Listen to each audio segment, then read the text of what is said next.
The cat is too big. Okay, guess I gotta make the cat size a bit more realistic, right? How big is a cat? I think something like this would work a little bit better for the cat.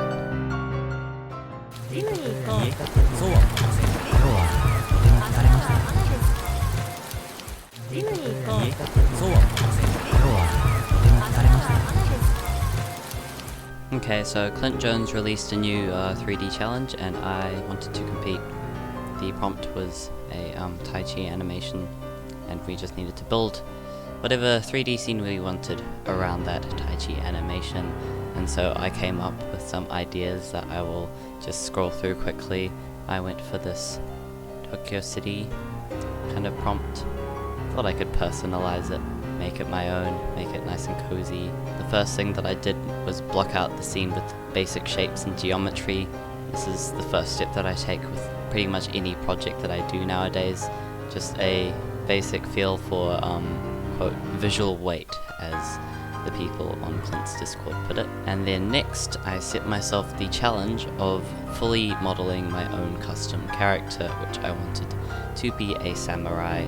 And so it was a big undertaking for me, and I already sort of cheated by starting with a base human mesh and just focusing on modeling all of the armor pieces.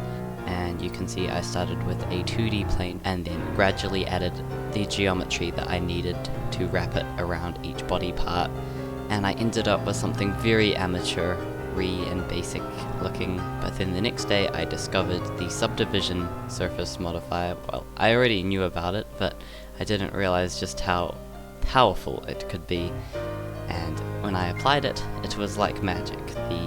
The bad models were suddenly good-ish models. They looked like how I wanted them to look. I spent ages picking an animation out of the 27 we were given. My model was pretty bad.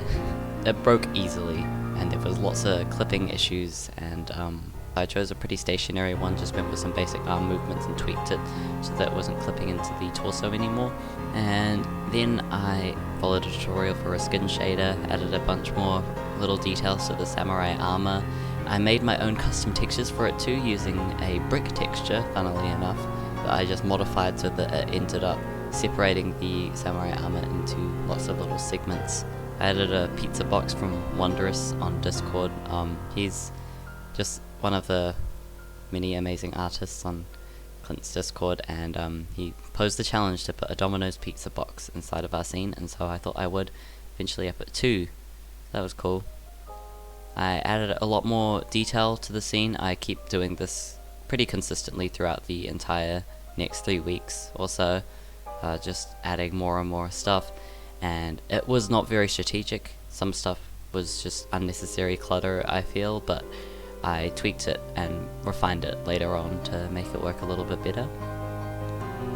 And then this is where my custom model became a not so custom model, where I found an amazing looking samurai helmet and decided that I had no idea how the heck to make a good looking organic samurai helmet for the same reasons I discussed earlier, so I just stole it. But it is truly an amazing piece of work.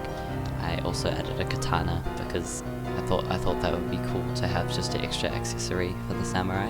I followed a tutorial by Ian Hubert on adding some neon lights to my scene, some more realistic and convincing looking ones. I downloaded some characters from Mixamo and I put them around my scene, and I downloaded some animations and spent a few hours assigning animations to each of them, and then I also manually animated a few of them, and I kept tweaking these manual animations over time to make them less and less robotic. I mirrored the scene inside of the phone screens by just having a video player texture on the phone screens, which is something I hadn't done before, so that was cool.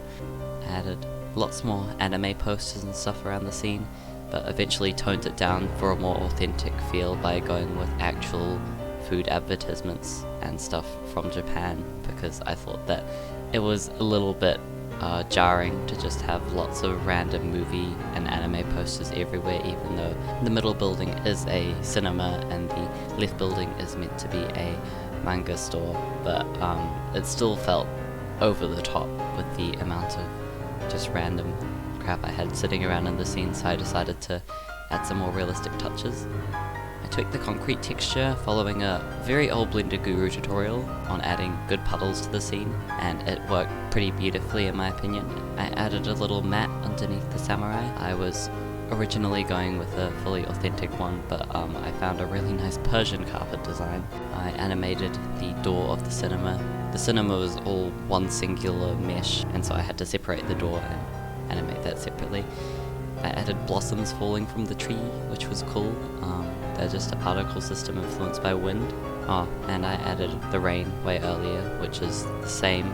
It's just a particle system which instances a little rain droplet and then just drops them to the floor, and I have a wind modifier which influences them and can blow the rain droplets around. Same with the flower petals.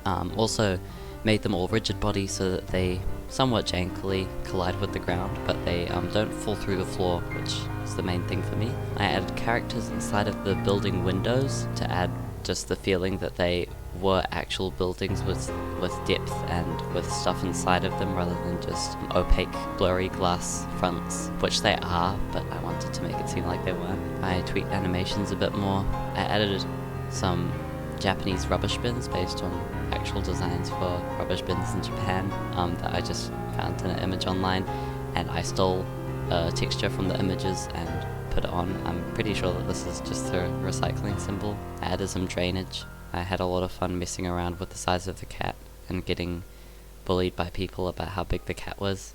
I added a lucky cat, a Japanese lucky cat with a waving arm. It took a while to get to work, but I put a couple of them in the scene. One of them was gold and one of them had the original textures that I downloaded it with. And I did some lighting work, added some more posters.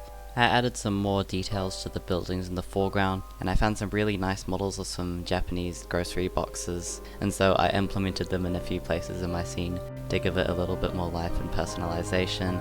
I did some final texture tweaking, and finally, 7-hour render was done. I did post-processing with color grading, like the tone of the scene. Added a bunch of layers of audio to give it a nice vibe. They're pretty basic, but I thought it was a nice touch. And then, yeah, it was done.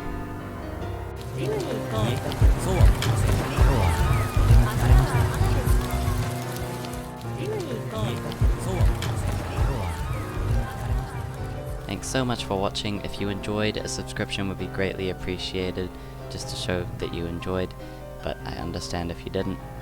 I hope to be making more cool content like this soon, and let me know what you like, what you don't like, and I'll hopefully see you in the next one.